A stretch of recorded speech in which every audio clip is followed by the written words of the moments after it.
that last in every detail back up just for a moment? Is that possible? Then I'm going to ask for it at the end as well. So stand by. In every detail you're faithful. You're so good to me. In every season you keep your promise. You are good, so good to me. And as I stand here this morning, I can see that that's been the case here. You can just see it, and you can hear it, and you can sense it in this building. There's challenges, and as we unpack a little bit of this morning, he has been faithful in every season. Even though it's been rubbish at times, he's still faithful. And we can stand here today and say that in every season you keep your promise. We'll come back to that because some of you may not be feeling that this morning, and I sense that as well. So we'll see where we go towards the end. But for now, let's go on a little journey. So my name's Steve Martin. I'm married to Helen, who introduces herself as my carer most of the time, for reasons that will become apparent. We have two sons, Ben and Sam. Ben is married, lives in Derby, works for a church in Derby, doing similar stuff to Edge, kind of in a forgotten estate there.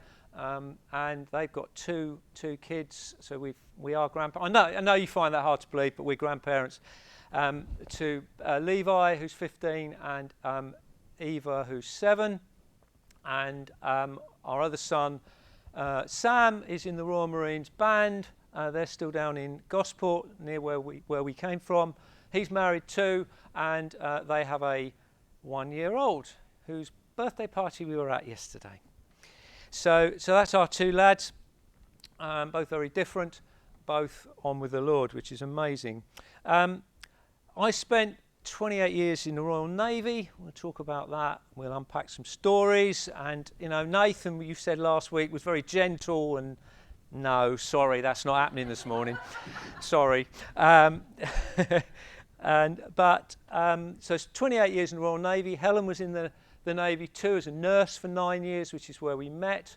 We both came to faith in the Royal Navy. We were both brought up in Christian homes, went to church went to school all our we did that as well. Went to church all the way through, but we both found our personal faith in the Navy.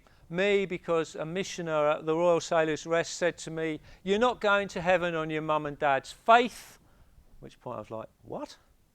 This has got to be a personal thing, and he led me to the Lord. And Helen was challenged by a friend who was a Christian, who basically said to her, "What difference does being a Christian does Jesus make in your daily life?" That's fair, isn't it? And at that point, what difference does he make? Not a lot, really. And there we went, and we met, married 35 years ago, and here we are. I left the Navy in 2007, and then I ran the Naval Christian Fellowship for 6 years, which was what it says on the tin. And then Carl Beach, who you know, if you do, I'm really sorry for that. I bring my apologies and profuse, Carl asked me to go and work with Christian Vision for Men in 2013, so we moved up to Chesterfield, and then out of that has morphed the Edge stuff out of Good News Crusade, and a little bit more on that as we go through. And we are where we are right now. I'm going to ask Helen to bring our Bible reading, which is from Proverbs chapter 3, and we are reading from the Message.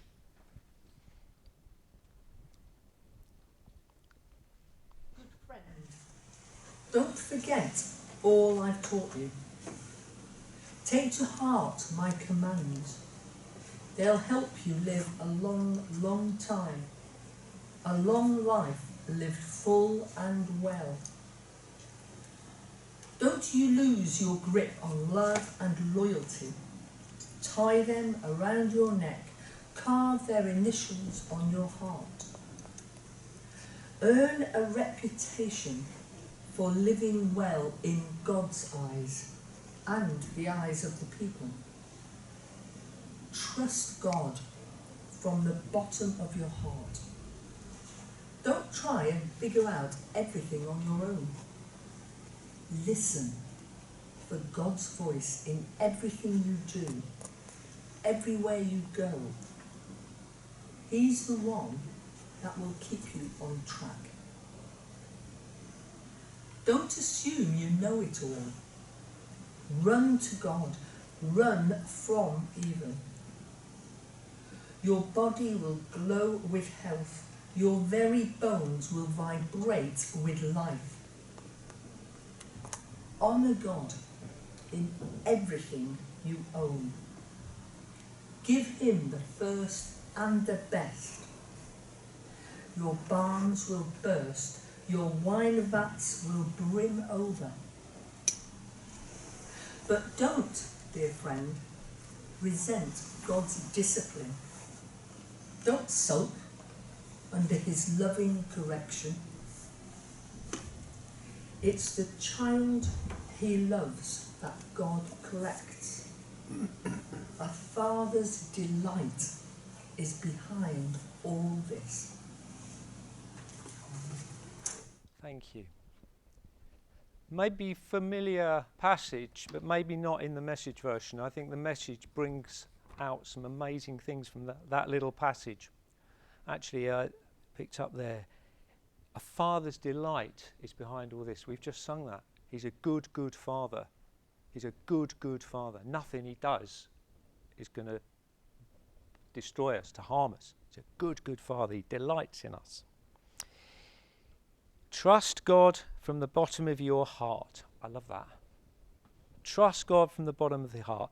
As we seek to live a life for God, reaching out to those around us with the love and the hope and the message of Jesus, which we do, there are some great things in this passage that we can take on board. And for you here, for us up at Edge, how does that look? I can't tell you that. Only you can tell us how that looks for here in Silby. Love and loyalty. Verse 3 says, love and loyalty. Don't lose your grip on love and loyalty. Straight away, we've got to be hanging on to it because we've got to grip it. So we've got to be there. Cornerstone and foundation of living as Jesus wants to. If we have love and loyalty, then others around us will trust us and we will develop that relationship. We're seeing that with what we're doing at Edge. If we're what we say we are, we'll build relationship. If we've got love and loyalty, we'll build relationship. What is your reputation like? With your friends, your neighbours, your family? Do you have a reputation, as it says here, for living well? What is your reputation as individuals, firstly, and then as a church? Do you have a reputation for living well? Here comes the first of my stories, or dits, as we call them in the Navy. Carl said we'd be doing dits. Here we go. First one. A young Christian joined a submarine. He joined this submarine. He was full on for the gospel, really going for it, and winding everybody up, to put it mildly, on board. You cannot be out there preaching gospel verses at people as you walk down the submarine saying, you know, Romans 3:5, my son. It doesn't work. You can't do it. And he was getting a bit of grief from some of the other guys, calling him an idiot. You know, what are you like? And he was starting to get a reputation, probably not for living well. And there was another Christian, a more senior Christian, who'd been a Christian in the Navy for quite a while on board the submarine. And he went to this other senior. He said, "It's great, I must be doing something right. Everyone's having a go at me all the time about my faith." And he said, "Do you think that's because they respect you?" He said, "Yeah, because I'm on fire for Jesus." He said, "Or do you think it's because you're a bit of a prat?" And he went, "What do you mean?" He said, "Let's have a chat." He had not got a reputation for living well. He got a reputation for being a bit of a prat. Doesn't work. His reputation was not good. What is yours like with those you interact with? Is it one built out of love and loyalty, or do you just wind people up? We're not going to unpack that as individuals, but it's something just to think about. But as an individual, but then coming together, what is the reputation of your church here in the community? Is it one of love and loyalty? Is it one of respect, of living well? And stuff like the warm welcome. There's a great opportunity there to be living well in the community. I don't know. I don't know where you're at. What is your reputation? Verses 5 and 6 say, trust God from the bottom of your heart. Not just up here on a Sunday morning. Trust God from the bottom of your heart. Don't try to figure out everything on your own. Listen for God's voice in everything you do, everywhere you go. He's the one who will keep you on track. What situation are you as individuals and as church facing right now? What are you facing? Are you listening for God's voice in it? I was on HMS Chatham when the Boxing Day tsunami hit, and we were in the Gulf doing our normal Gulf patrol, and cut a long story short, we sailed straight down the Indian Ocean to Sri Lanka, where we spent 3 weeks doing disaster relief, humanitarian relief after the tsunami. Amazing 3 weeks. But those of you who can remember pictures of the tsunami, it was just utter devastation. And there was us, a big powerful warship, 300 blokes on board, well 280, and girls. And as we were sailing down, there was, we started to see, it was TV news and all that coming over the satellites. The helicopter went ashore, flew off early and came back with video footage, and we're playing it over the CCTV and looking at this video footage, and the guys and girls are going, well, what can we do? What can we do? We got nothing to help these people. And our chaplain, an amazing bloke called Tommy Goodwin, and he sensed what was happening. And in these situations, there's 3 things you do in the Navy. You either have a cocktail party, you bring in a marching band, or you have a church service. So that's what you do. We couldn't have a cocktail party because we were at sea. We couldn't bring in a marching band because we didn't have one. So we had a church service. And Tommy stood at the church service and he said, I know what we are all thinking. What are we going to do? How can we help? How can we make a difference? And he said, we're going to do what we can, where we are, with what we've got. We're going to do what we can, where we are, with what we've got. So we didn't go into Sri Lanka thinking, we're going to save Sri Lanka. We found a little town that had been trashed. We spent 3 weeks there and we made a difference. So what are you doing here in Silby, I would dare to say? All you can do is what you can, where you are, with what you've got. That's it. Can't do any more. And of course, don't forget, we've got the power of the Almighty God, got the power of the Holy Spirit working in and through us. So we're going to do what we can, where we are, with what we have. And we don't have to try and save the entire world. We have to focus on what God's calling us to do. A warm welcome, amazing, amazing. We'll be looking at that for where we go do. We didn't have any building materials, nothing. We had a few 4.5-inch gun shells, so that wasn't much help, really. We couldn't rebuild houses, but we had skilled, willing men and women. We had a workforce, we had a helicopter, and we had limited medical supplies. We had a doctor, and within 6 hours of us arriving, we cleaned the mud out of the hospital, literally, and set up a clinic within 6 hours. We did what we could. We had 200 blokes shoveling mud. It was great fun. But how does that look here for you? What's your vision? It's good to have a big vision, but sometimes we have to accept that God is asking us to focus on something small, specific, on scale, but achievable. And that's a bit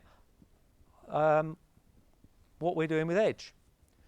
What we're doing with Edge, for those of you who don't really know much, we're focusing on little communities, calling them forgotten communities. And some of these estates, and we're not even looking at towns, we're looking at an individual estate where there is zilch, there is nothing.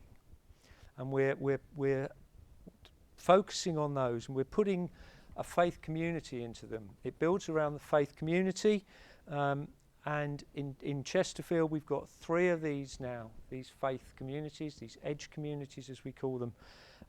And it's just a band of mavericks, really. We're all a bunch of mavericks committed to proclaiming Christ and serving the poor, living to a set of simple Christ-centered rules and values, not rules, values, and practicing what it means to live as a dispersed community.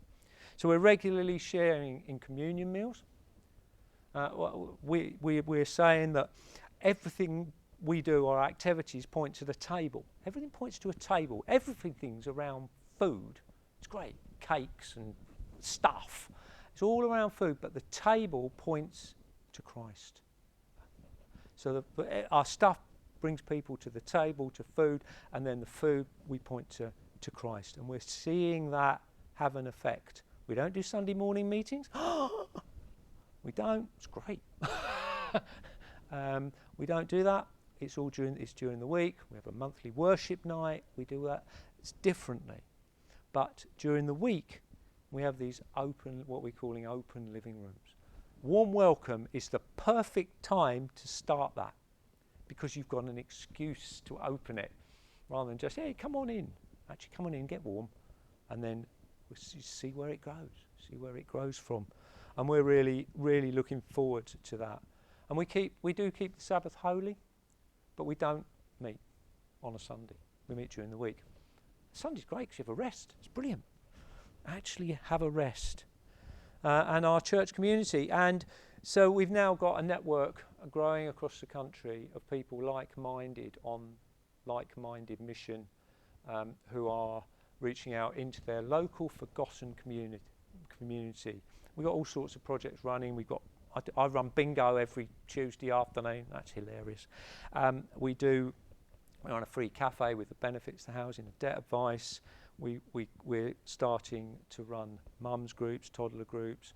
We're starting to run, we're looking at a detox course, all sorts of interventions that just help people at their point of need. Free school uniform project. There's so much that we are looking to do, but it's all focused on opportunities to love, to serve, and to bring people into the faith community. One thing the RN taught me very, very early on is I don't know it all. Don't know about you, do you think you know it all? I certainly didn't, and the Forces does that. Verse 14 here says that don't assume you know it all. None of us have all the answers, which is why Carl is pushing ahead with this as a coalition with Edge. None of us got the answers. We don't know what we're doing. We just bodge around and hope something happens at the end. But within our communities are people who do have the answers. I believe that God has got you in this community, and the people who've got what it needs to take your outreach, your mission to the next place where it needs to go. And we found that when we were doing disaster relief. We all had our skills obviously on the ship, but guys, you suddenly realise that guys have got other skills, some of them quite concerning, to be honest. We put out a call for, right, what other civilian qualifications have you got that you don't use in the Navy? And one of the chefs came back with, I am one of the top chainsaw operators in the nation. What? What? Why? He said, well, I used to do it before I joined up. So he was there chopping telegraph poles down and all this stuff, and we're like, wow, didn't know that. We had another bloke who was I can't remember what he was, but he was a radar operator or something, fully qualified JCB driver. Didn't know. Great, you can go and pull roofs down and do whatever you need to do. But there are skills amongst us that we don't necessarily know, but they are there. And don't think any of your skills or gifts are not usable in the situation. You've got something there that God can use without a shadow of a doubt, and grow it, of course. And that's important, that we've all got something to offer. However old we are, however young we are, all got something to offer. And you might be surprised what skills Julian's got that you don't know about. Who knows? And then it says, run to God, run from evil. Run. All too often we kind of amble around, we kind of bimble slowly around, but that's not what it says. It says run to God. It's active, it's proactive, it's important, it's get out there and get on with it. Run to God, but it also says run. Where are we running from? We're running from evil. We had a guy, Sam Lawrence, who was a lovely Christian lad in the Navy. So he had all the joyful pressures of being a sailor in the Navy. And he was ashore one night in Plymouth, and he was in a nightclub. He'd had a few beers, lovely Christian lad. And he was sat there on his mobile phone, exchanging phone numbers with a girl who he'd just met. And he knew he shouldn't really be doing this, but he carried on. And another lad off the ship came up to him, tapped him on the shoulder. This other lad wasn't a Christian. He said, "Oi, Lawrence, stop sinning." He's like, "Whoa, that's what I'm doing." And he literally put his phone down, turned around and ran out of the nightclub back to the ship to run from that evil. But he was challenged by another bloke who wasn't a Christian. Run from evil. What is holding you back? What is that temptation? Run from it. Don't just think, "Oh, I'll try and sort that out myself." Sometimes you just got to leg it. Stop sinning and run back to God. Run back to God. And what's the answer of that? What's the result of that? The answer, it says here, is your body will glow with health and your very bones will vibrate with life. Well, I'm up for some of that. I'm up for having some vibrating bones. No, vibrating bones. Brilliant. That'd be amazing, wouldn't it?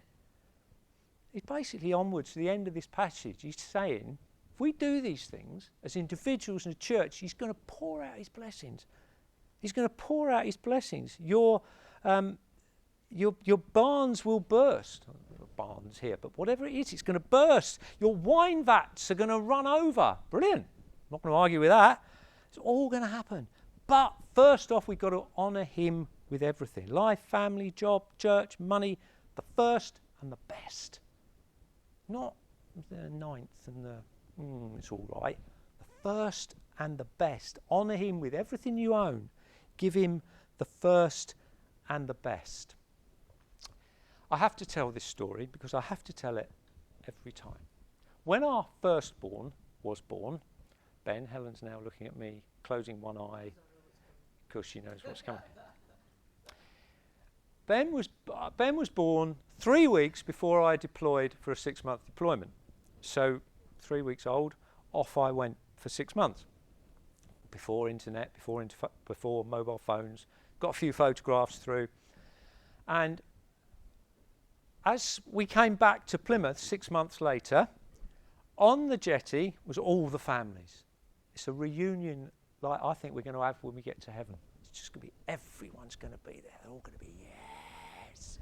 And they were, yeah, Daddy's home, all these posters and kiddies and marching bands welcoming us back.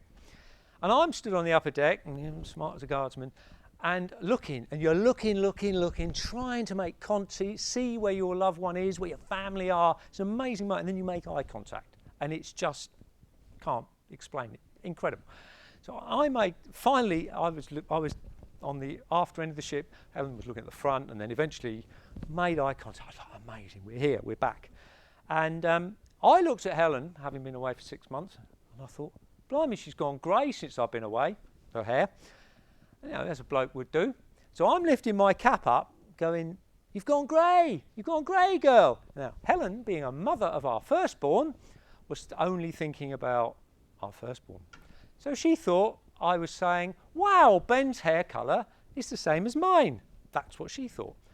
So she's waving a 7-month-old baby above her head, shouting at the top of her voice, "It's yours, it's yours." Absolutely true, meaning the hair colour. The jetty went perceptibly quiet, honestly, and she goes, "It's your..." And the lads on the ship are going, "Is that your wife?" "That'll be her, yeah, we're back. We're back.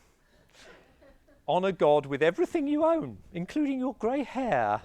Give him the first and the best." Amazing. But this passage ends with a warning. Don't resent God's discipline. But then it also says, don't sulk. I don't know what you're like. When God disciplines me, I tend to go off in a huff. I think, I don't like that. Not happy with that. Don't sulk under his loving correction. Crack on with it. It's a child he loves, where we started. It's a child he loves that God corrects. Father's delight is behind all this. So as we begin to pull all this stuff together, love and loyalty, running from evil, running to good, as we bring all this stuff together, he's going to say, actually, you need to sort this out. You need to sort this out before the barns are going to be completely running over. And when he does, we don't need to say, I'm happy with, there's a little bit trickling over out the top of my wine vat, but there's going to be more. Don't sulk under his loving direction. God disciplines because he loves. And sometimes we're going to get it wrong. We will. We'll get it wrong. I know you find that hard to believe. Nathan Sr. was an amazing Christian in the Navy. Lived his faith out to the full. He was an evangelist. He brought guys to faith in the mess decks. But he was also very fallible. And he joined HMS Liverpool, and before the deployment to the Caribbean, it was a hard life, but some of us had to do it, he asked God, like we do, can I have 6 blokes in my mess deck who I'm going to pray for daily, regularly, and I want to see, to come through to faith. So he got these 6 names, and he was praying for them regularly. And he got halfway through the deployment, and they were in Barbados, and nothing had happened with these 6 lads. Nothing. He had no conversations of note. They were nowhere on a faith journey. And he was fed up. He was sulking before God.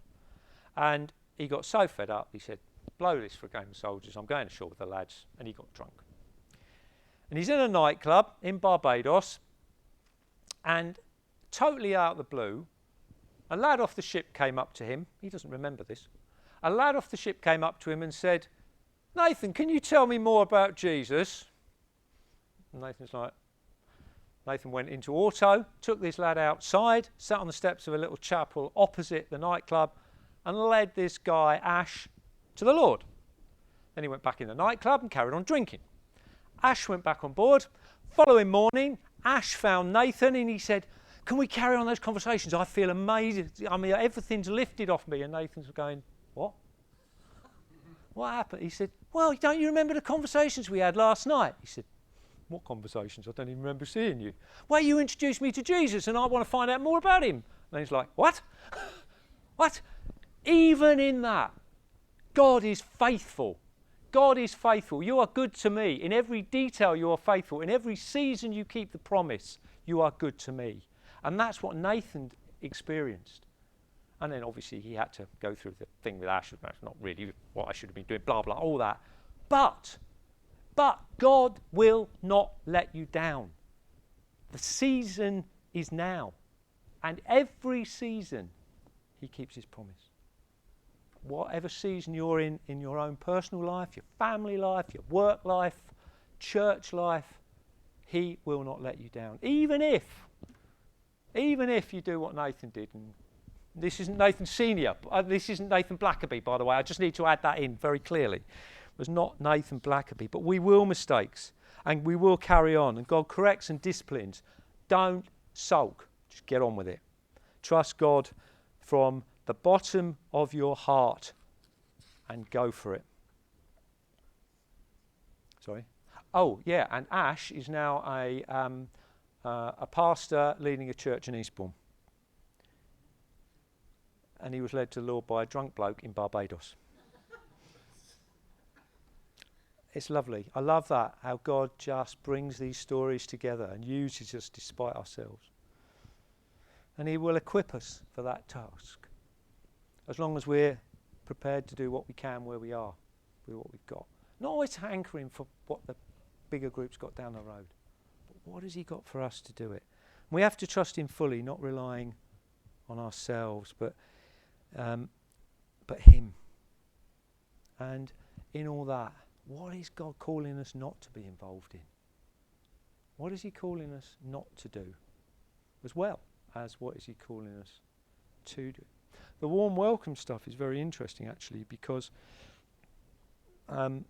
across Chesterfield, and it might be something you could explore locally, with the council are mapping where all these places are going to be, so that the idea being that there will be somewhere within walking distance of most parts of the town that is open all the time. Basically, you can go somewhere, and you know you're not have to say, well, we're going to be open all the time and everybody will come here.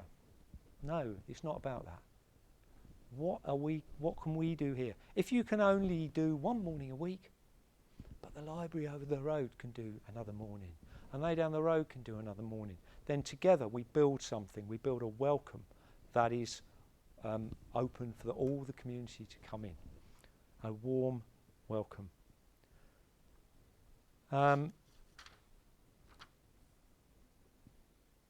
And then we'll see these barns bursting. You say someone was saying to me earlier about straw bales or something. You're sitting on straw bales. Was that like your barn? I don't know. But the Navy was an amazing place to be and live as a Christian. Challenging, certainly was. But seeing God moving in a warship, seeing guys come to you and say, can you pray for my mum who's going through challenging times? Seeing, being able to do some good and have some fun and blow icebergs up with missiles, that was always good fun. Not that we did it once. We actually targeted an iceberg down in St George, down South Georgia. And we were expecting this iceberg. Yeah, it's great. And God's creation is amazing. It's a massive iceberg. And there's us thinking, we're going to put a 4.5-inch shell into that and it's all going to split and blow up. So we fired a 4.5-inch shell into this iceberg and the iceberg just went. Is that it? All right. God's creation is amazing. Seen some amazing sights. But it's about living it daily. Living that faith daily. And can you pop that back up on the main screen, please? In every detail. Every detail. I can stand here now and look back on a 28-year career in the Navy, 6 years with the NCF, and even working with Carl for nearly 10 years. That's been more challenging than the entire Gulf War. Sorry, did I say that out loud? But he has been faithful. He's been faithful to us as a family. We've had our moments, like when Helen developed a lump on her neck that nobody knew what it was 2 weeks before I was about to go away for 7 months. And we were like, I don't know what we're going to do. Doctors didn't know what it was, and it just went like that. Just went. They thought it was probably cancerous, but at that point, we were praying, and it just went. And off I went. It was great fun. Worked for me. But in every detail, he's faithful. In every season. And I know you're going through here a season as a church. In every season, he will keep his promise. Promise that he makes daily, and he's made in the past, and that he made to us. Trust God from the bottom of your heart. Don't try to figure out everything on your own. Listen for God's voice in everything you do, everywhere you go, because he and only He is the one who will keep you on track. Let's just have a moment of silence, a moment of quiet. Just think how that may look for you.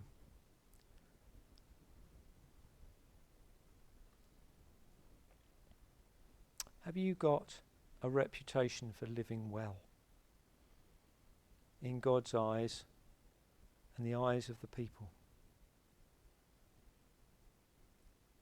Have you lost your grip on love and loyalty?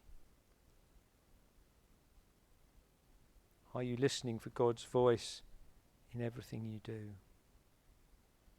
Spend a moment thinking on those things, and maybe you need to do some business with God this morning. Reset. Tighten your grip on love and loyalty.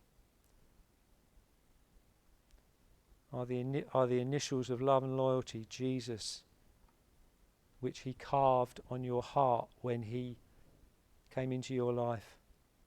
Are they starting to, those initials starting to like harden over? They need to be run over again to make them clear. What about everything you own? Do you honour God? Do we honour God with everything that we own? The first and the best.